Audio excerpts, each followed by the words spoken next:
Αγαπητοί φίλοι και φίλες, καλησπέρα. Καλώς ορίσατε στην εκπομπή Υγεία και Ευεξία. Σήμερα φιλοξενούμε την μουσικό και παραγωγό του ντοκυμαντέρ Playing with Life, Έμμα, η οποία θα μοιραστεί μαζί μας μια πάρα πολύ δύσκολη εμπειρία που είχε με μια συνταγή, φαρμακευτική συνταγή που έχει δηλητηριαστεί και κινδύνευσε η ζωή της. Αξίζει να γνωρίζουμε, είναι μια ενημέρωση για τι πρέπει να προσέχουμε πάρα πολύ με τις φαρμακευτικές συνταγές. Good evening, Emma. Thank you so much for being with us today and that you are prepared to share this very difficult experience you had with the prescription, with the medical prescription. But first of all, I would like to ask you to introduce yourself, to tell us who you are, please, and what do you do? Yeah, thank you so much, Priscilla. I'm really grateful to be invited to chat with you today. My name is Emma, as you said, and I'm producing a documentary film called Playing with Life, as you said as well. Previous to that, I was a teacher and a musician. I still do music and play music, and that's actually part of the film. And yeah, just in the process of rebuilding my life after what happened with the prescription. So can you tell us a brief overview of your experience with the medical prescription, please? Yeah, sure. I'll try and keep it as brief as I can. I was doing my teacher training and I caught a virus about 11 years ago. Okay. Excuse me, sorry. And due to this virus, felt like I couldn't breathe properly for about a year. And I was going to the doctors and they were telling me nothing was physically wrong. Okay. And then fast forward to finishing my postgrad degree, and the entire time feeling like I couldn't breathe properly, I ended up moving to the south of France. And I thought, at that point, doctors were telling me that it was all stress, it was all in my head. And so obviously I thought moving to the Mediterranean would sort of fix all the issues if it was just stress. And of course, that's not what happened. And I still felt like I couldn't breathe properly. And about 3 months into living there, I went to a specialist and he said, your lung capacity is at 60% and you've developed a kind of asthma because of this virus. And because I'd gone a year without being able to breathe properly, the lack of oxygen in my body obviously had a lot of effects. And he said that one of those effects was anxiety and having panic attacks.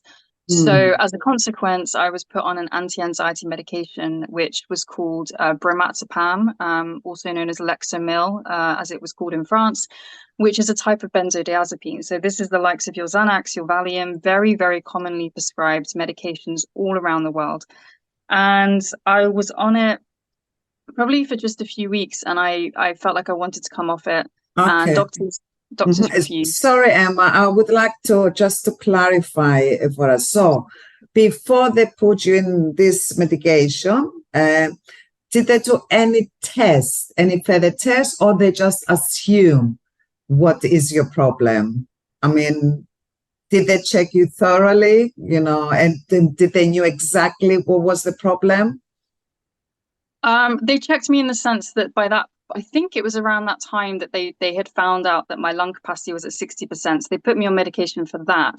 But then the assumption was made that the panic attacks were because of the lack of oxygen in my bloodstream. And obviously, if you don't breathe properly for a year, it's going to have a psychological effect in terms of feeling panic and everything else. So for them, that was enough of a reason and why they prescribed it. And what was the virus that you caught? To this day, I do not know. Okay. Yes. So for how long you were taking the medication before this poisoning? You had these terrible symptoms. Yeah, so I was on it for 4 years. I did ask to come off it after a few weeks, and as I say, doctors refused. But I was on it for 4 years, and I actually came back to the UK after 4 years because I was having all these new symptoms, and I just didn't understand what was going on. And I found out in the UK, my first doctor's appointment back in the UK, that I should have been on it for a week maximum. What happened to you? I mean, you used to take them for 4 years before you had before the poisoning happened. Yeah, so essentially what happened when I found out I should have been on it for a week maximum, Yes. and I'd been on it for 4 years, even though doctors had told me it was safe and I needed it. At that point, I didn't know who to trust or what to trust. So I thought the most sensible thing to do would be to come off the drug, come off the so-called medication, and just try and sort of rebuild my life that way. But unfortunately, what happened, and I wasn't aware of the risks, was I cold turkeyed the drug, which is very dangerous to do. So because I cold turkeyed, and just to say, even not cold turkeying it has resulted in many injuries and deaths of people as well. It's not just dangerous if you cold turkey it, but it's obviously raises the dangers. So my body went into a kind of shock, and I was essentially poisoned. In the words of one doctor in 2019, her words were, "We've poisoned you, but there's nothing we can do about it." So I basically was housebound for about 5 years, and had about 35 ambulances during that time because of the effect on my body from cold turkeying this medication. So how do you feel now? Any side effects, or have you fully recovered? Yeah, it's a very complex question because there's obviously a lot of layers to it. Physically, I'm better than I was. There was a point where I couldn't even have a conversation with any family members. I couldn't be in the same room with another human being without feeling excruciating symptoms. It was like being tortured every day physically. So I'm better than that.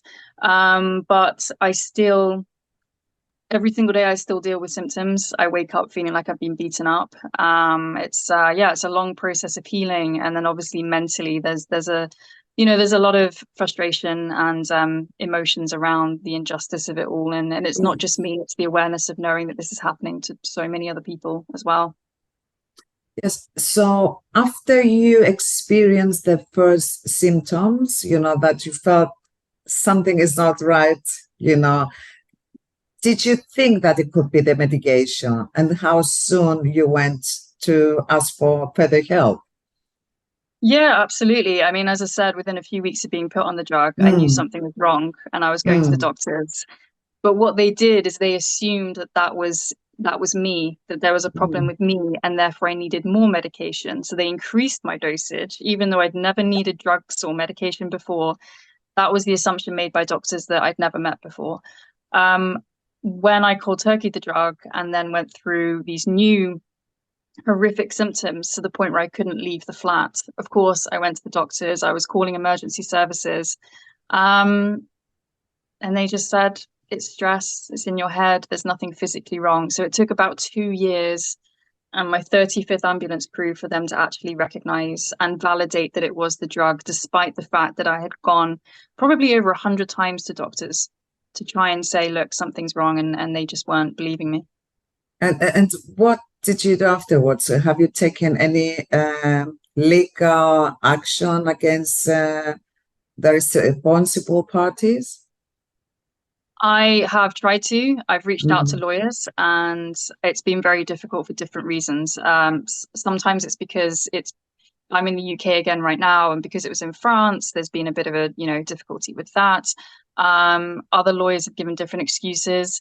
The one lawyer I found who had won compensation for somebody else in my position told me that their offices were simply too busy to handle the case. So yes, it's quite complicated. So at the moment, because as you said, you haven't recovered fully, 100%. Are you receiving any support or any assistance by medical professionals? No, not at all. No. So did you ask for it? I did, but there's nothing they can do. There is nothing. Okay. Yeah. But you're doing something very positive, about it, that we would like to know about this documentary. Please, if you can tell us about it. And the absolutely. idea, of course, we know your inspiration, Yeah. But thank you. So the idea came about when I found out what had happened to me, and I realized just how many people were being harmed by this class of medication around the world. This is an issue that's been known since the 70s. Doctors and scientists have known of this problem since the 70s, and these medications are still being handed out, and the risks are being largely ignored. So with that in mind, you know, I felt like I had to do something with this experience and with this knowledge.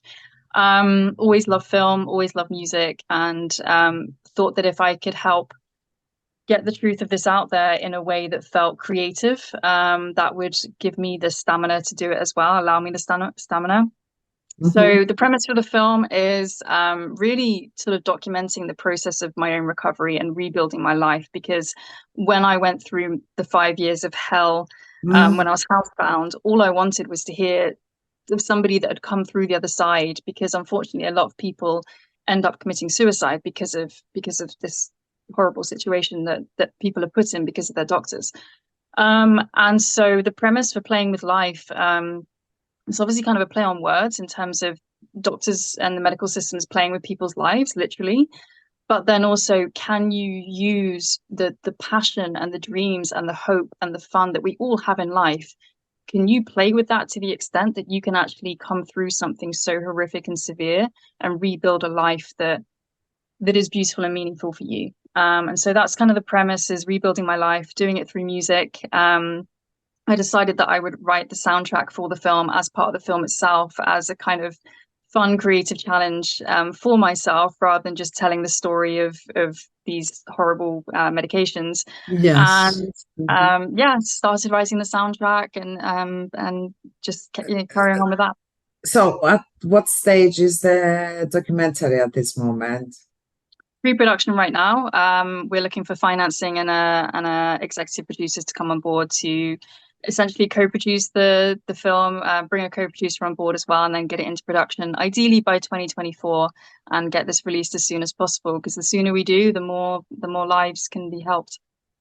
So how can people support this? Is it a page that someone can go there and can help, about this documentary? Yeah, absolutely. So the domain is playingwithlife.com.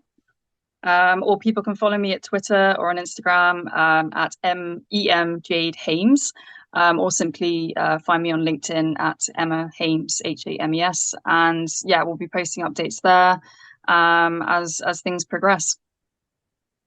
Excellent. I'm sure you would do very well. But Emma, if I'm not mistaken, you used to play football as well.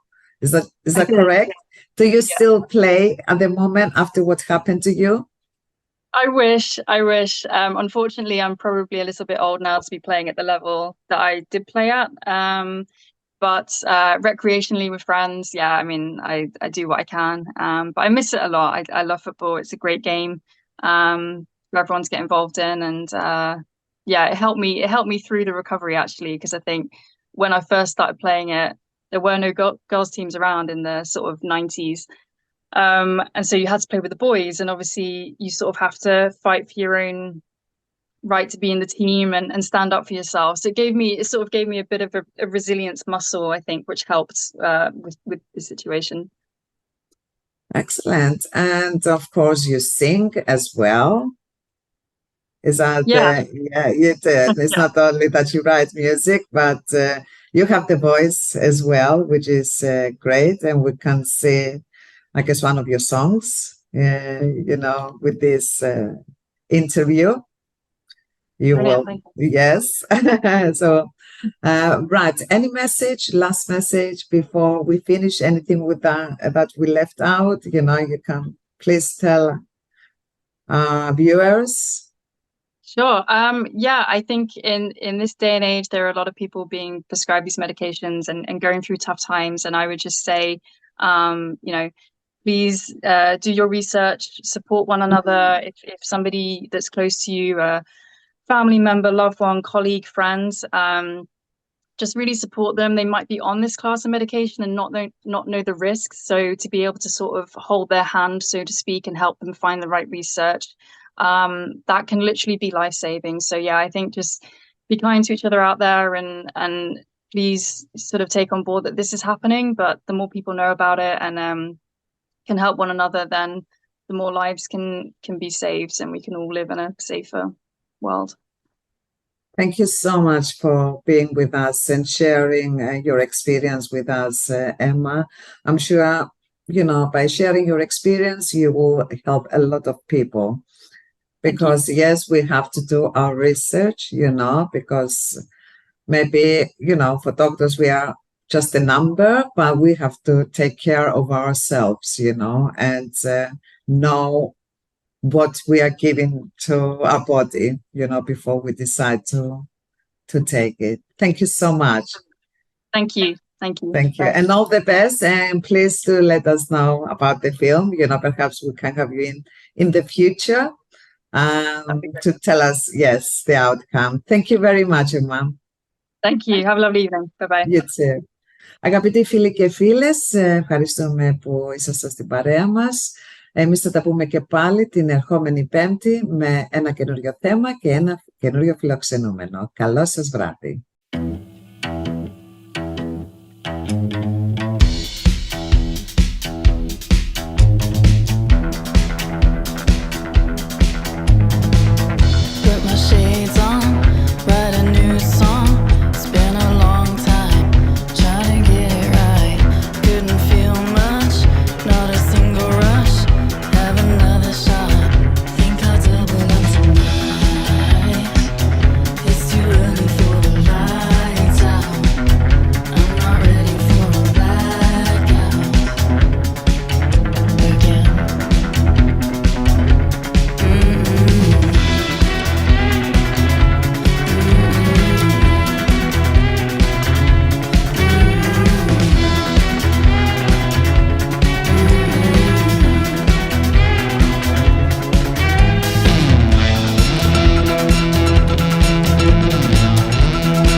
Trying, I can see the sun shining again.